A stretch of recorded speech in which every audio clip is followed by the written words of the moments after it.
నెల్లూరు జిల్లా జగన్ని బాగానే భయపెట్టినట్టుంది. అందుకనే అక్కడ షార్ట్ బ్రేక్ తీసుకున్నారు, ఒకరోజు విరామం. అక్కడ వాస్తవంగా మొన్నంటే పండగ అనే పేరుతో ఒకరోజు విరామం అయింది. ఇప్పుడు నెల్లూరులో బ్రేక్ ఏంటంటే ఆ మీటింగ్లు ఈ మీటింగ్లు అని చెప్పి.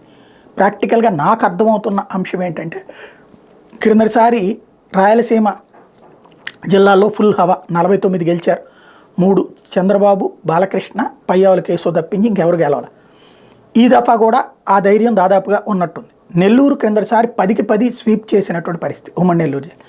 ఈ దఫా అక్కడ ఏదైతే వేమిరెడ్డి అటు బలమైనటువంటి అభ్యర్థి కావడం, వేల కోట్ల రూపాయలు ఖర్చు పెట్టగలిగిన వాడు కావడం, అదే సందర్భంలో ఇటు ఆనం కావచ్చు, తర్వాత కోటరెడ్డి కావచ్చు, వీళ్ళు పార్టీలు మారడం, మేక పార్టీని పక్కన పెట్టడం, ఇట్లాంటి కాన్సెప్టుల వలన ఎదురైనటువంటి సమస్యలు ఉన్నాయి. విజయసాయిరెడ్డిని తీసుకెళ్ళి అక్కడ పెట్టాల్సి వచ్చింది. అక్కడ ఇంకా సెటరైట్ కాలేదు వైఎస్ఆర్ కాంగ్రెస్ పార్టీ వైపు. అదేంటంటే పెద్దారెడ్ల వ్యవహారం, అందరూ పెద్ద రెడ్లే. ఏ సజ్జల రామకృష్ణారెడ్డో లేకపోతే ఇంకొకళ్ళు చెప్తే వాళ్ళు చిన్నరెడ్లే, వాళ్ళకి ఆనరు. అదంతా కోటీశ్వర్ల అడ్డ.